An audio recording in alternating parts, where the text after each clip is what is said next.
السلام عليكم ورحمة الله وبركاته. ازيكم عاملين ايه؟ يا رب تكونوا بخير. النهاردة ان شاء الله هنعمل مع بعض السجق البلدي. دي عندنا كده لحمة مفرومة، بتبقى مفرومة وش واحد. خلاص. او هتقولي للجزار يفرمها لك وشين لو انت ما عندكيش المفرمة دي. خلاص. انا عشان عندي المفرمة وحبيت ان انا اعمله معاكم في البيت واحط عليه المكونات دي، هفرمه وش تاني. خلاص. انا هنا عندي كيلو من اللحمه المفرومه، عندي هنا نص كيلو من الفلفل اللي هو الرومي الاحمر. خلاص. عندي هنا حوالي 5 أو 6 فصوص من الثوم. عندي كمان التوابل بتاعتي، ملح وفلفل، ودي بهارات سجق جايباها من عند العطار. خلاص. هناخد من كل حاجه معلقه واحده بس صغيره. خلاص. هي دي كده كل المكونات. وعندي هنا كمان ربع كوبايه من الكاتشب او عصير الطماطم اللي بيتعمل في البيت. خلاص. ده او ده. عايزه اقول لكم ان المكونات دي انا جايباها من الجزار بالظبط. هو قال لي اعملي على كيلو اللحمه المكونات اللي انا بقولها لكم دلوقتي دي، عشان تطلع معاكي بالنتيجه اللي بتشتريها من بره. خلاص كده. خلينا متفقين ان هو المكونات دي مكونات مظبوطه جدا جدا. اول حاجه هنا هحط التوابل كده بالشكل ده، واحط 5 فصوص توم. ما نكترش التوم عن كده عشان ما يغيرش طعمه. عندي هنا بقى كمان الفلفل الرومي، انا هنا حطيت نص كيلو. ممكن كمان تقللي كميه الفلفل عن كده. خلاص. الفلفل ده حسب الرغبه. هو مش حار فمش هيضايقنا كتير في الاكل. يعني لو انت هتحطي حار ممكن تحطي 1 أو 2 بس، ما تزوديش عن كده عشان ما يبقاش حار معاكي قوي.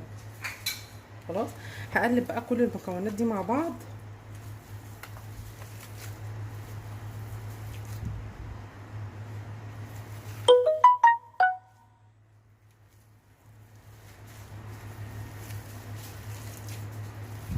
وهبدا ان انا افرمها الوش التاني زي ما قلت لكم في الكبه، في المفرمه، سوري.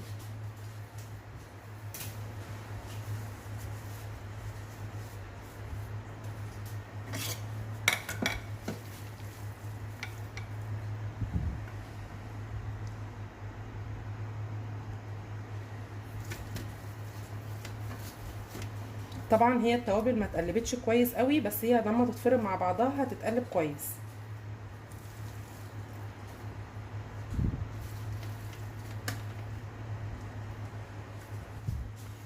هنرمي كده ده في جنب عشان اللي هنفرمه ينزل هنا في نفس الصينيه.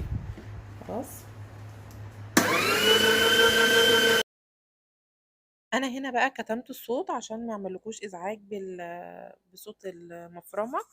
هفرم بقى اللحمه مع التوابل مع الفلفل، الحاجات اللي انا حطيتها دي كلها. بس عايزه اقول لكم على حاجه، ان انا وانا بفرمه كده، انا قلت لكم طبعا ان انا حطيت على كيلو اللحمه نص كيلو، لا فلفل اللي هو الاحمر الرومي. وانا بفرمه كده اول ما فرمته حسيت ان هو احمر قوي، احمر زياده.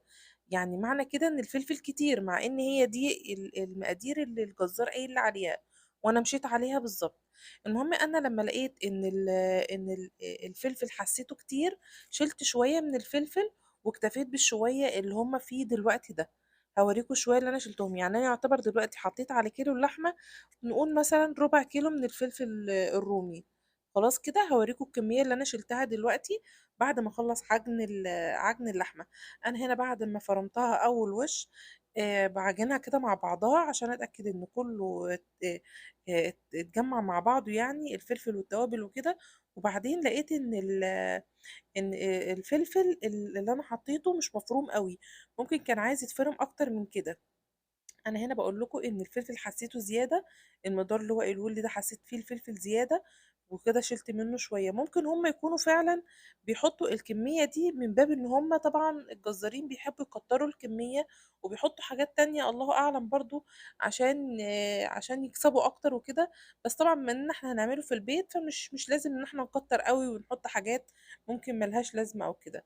انا حطيت زي ما قلت لكم كده ربع كيلو على اللي انا استخدمته فعليا. بعد ما كنت محضره نص كيلو فلفل احمر، شلت منه شويه لما لقيت ان هو احمر زياده، شلت منه شويه. وفرمت كده دلوقتي مرتين. انا كده فرمت اول مره، ودلوقتي فرمت الوش التاني معاكم وانا معاكم دلوقتي. انا هنا بقى عندي الهنك ده اللي هو الممبار بتاع الخروف. انا جبته ونضفته. بنضفه ازاي؟ زي ما هو كده بقوم حاطاه تحت الحنفية وقلباه، وبنضفه بالشاليمو بتاع العصير. بتني الشاليمو كده برضو، هو اللي كان قال لي على الطريقة دي في التنظيف. بتني الشاليمو كده كأني بتنيه على بعضه يعني، وبحط الممبار في النص وبعد كده بسحب فبيقوم منضف كل الممبار. هبقى احاول لو لقيت لو عرفت اجيب الفترة اللي جاية دي الهانك اللي هو الممبار بتاع الخروف ده، لو عرفت اجيبه وانضفه لكم تاني عشان تشوفوه، لان انا كنت مصوره الفيديو بتاع تنظيفه، والفيديو ده ما بقاش موجود عندي دلوقتي. المهم يعني ان انا هحاول اعيده لكم تاني. انا هنا زي ما انتم شايفين بعد ما نضفته كويس جدا، جبت القمع ده ولبست فيه الهانك بالطريقه اللي انتوا شفتوها دي. بطلعه من ميه، ما يكونش ناشف، لازم يكون في ميه عشان يسهل عليكي دخوله في البتاع ده. اسمه ايه؟ القمع، في دخوله في القمع بالشكل اللي انتوا شفتوني بعمل بيه ده. وبعد كده ببدأ ان انا اعمله كده، اضغط عليه، اضغط على اللحمة، احطها في القمع واضغط عليها كده لحد ما احشي بيها الممبرايه كلها بالشكل اللي هتشوفوه دلوقتي ده. تابعوني شوفوني انا بعمله ازاي، وهوريكم الطريقة اللي بنربط بيها السجق بعد ما بنخلصه. بس عايزه اقول لكم على حاجه، رغم ان هو متعب والكلام ده، وان هو اخد وقت فعلا، بس والله النتيجه بتاعته حلوه يعني. كل اللي اكل منه عجبهم جدا، قالوا لي طعمه حلو وطعمه نضيف ومختلف. يعني بتاع بره بقى مليان دهون فعلا، لما بتيجوا تشوحوه في الطاسه بينزل دهون كتير جدا، بيبقوا حاطين فيه يمكن دهون قد اللحمة اللي فيه او اكتر من اللحمة اللي فيه. بتبقى بقى دهون على فلفل زي ما هو كان قايل لي كده، على كيلو نص كيلو وحاجات كتير، بحيث ان هم يكتروا كميته كده.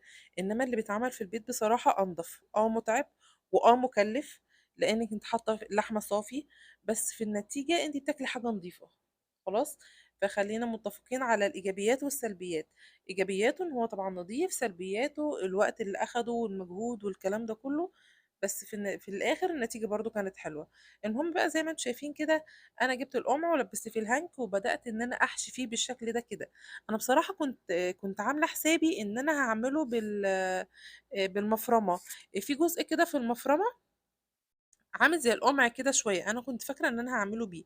لقيت ان هو الجزء ده تخين والهنك رفيع، مش نافعين ان هم يتلبسوا في بعض. المهم يعني ان انا عرفت ان الجزء ده مش للممبار الصغير ده، ممكن يتعمل بيه مثلا الممبار الجاموسي او البقري اللي هو الكبير، عشان يعرف يدخل في الجزء ده. وفي الاخر لجأت ان انا استخدم ال كل شويه انسى اسمه القمع ده. المهم بقى زي ما انتم شايفين كده، انا باجي من النص بضغط عليه، وبعد كده بلفه لفتين كده، وزي ما انتم شايفين بضغط عليه برضو بصوابعي اهو، وبعمل زي عقدة كده. شايفين المنظر اللي انا عملته ده؟ بلفهم على بعض كأني بربطها كده. هعمل معاكم اكتر من واحده دلوقتي وهوريكم الطريقه بتاعته وانا بعمله. طبعا بصوا، انا كنت اول مره اعمله على فكره، انا عمري ما عملت البتاع ده في البيت، السجق دايما كنت بشتريه. بس حبيت ان انا اخد التجربه واشوف هيبقى فعلا مختلف ولا لا، وكمان عشان انقل لكم التجربه لو حد حابب يستفيد منها. زي ما انتم شايفين كده انا بطلعه من الميه، وبلبس الهانك على طول كده بالشكل ده. لازم يكون في الميه، لازم لو نشف او لو طلع وصفتيه هيبقى لازق في بعضه، وهتيجي تحطيه في القمع مش هيدخل. فهو طول ما هو في الميه هو بيسهل عليكي ان هو يدخل في القمع بالشكل ده كده، زي ما انا بدخله كده بالشكل ده. حسيت ان هو بيضايقك شويه، هتقومي سحباه لفوق بالشكل اللي انا عاملاه ده. شايفين انا رافعاه ازاي؟ بايد رافعاه، بالايد التانية بدخله لتحت كده لحد ما القمع يستخفى معايا وما يبقاش قابل اكتر من كده. بقوم قطعه وابدا ان انا احشي بقى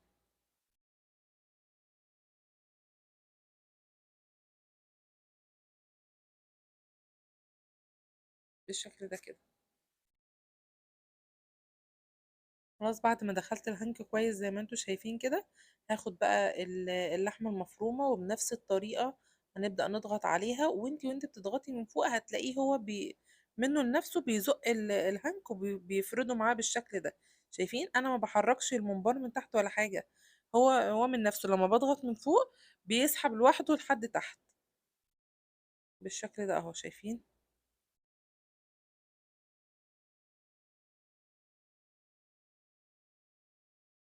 بكمل بقى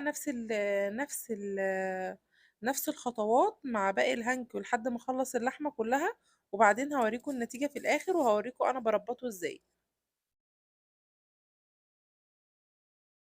شايفين ما شاء الله الكمية اللي عملها، عمل كمية حلوة جدا. واتبقى معايا كمان هانك ورق اهو، انا شايلاه في طبق ممكن اعمل بيه مرة مرة ايه، اعمل بيه كام مرة كمان لو انا حابة، هيعمل معايا مرات كتير جدا. زي ما انتم شايفين كده، في جزء منه هو متربط وجزء منه مش متربط، اللي هي صوابع كده سليمة.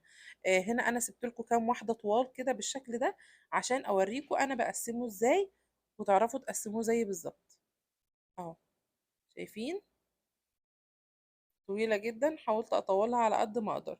باجي من النص كده بضغط بايدي اهو، اظن دي اقرب واحدة، وبعدين بلف بالشكل ده كده، واجي هنا كده تاني وبقوم ضاغطة، بفضي مكان اهو بالشكل ده، وبربطها كأني بربط اي حاجة، كأني بربط خيط او اي حاجة بالشكل ده كده اهو.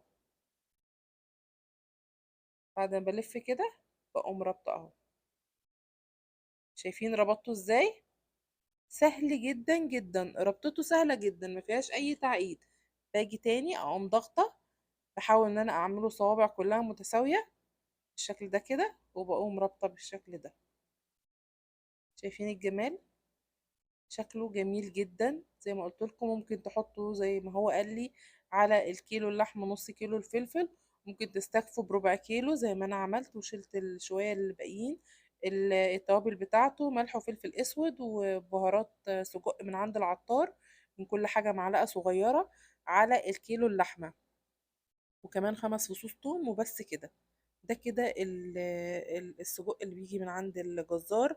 حلو جدا جدا، احنا داخلين على عيد الأضحى، ممكن تستغلوا الفرصة وتقدروا تعملوا الحاجات دي لو انتوا بتضحوا او يبقى عندكم لحمة او كده وحابين ان انتوا تجربوا السجق او تعملوه في البيت. ما شاء الله عمل معايا كمية حلوة جدا. شايفين دي كده الكمية اللي هو عملها، انا كنت بس سايبة كام واحدة كده ان انا اربطهم قدامكم عشان تبقوا شايفين انا بربطه ازاي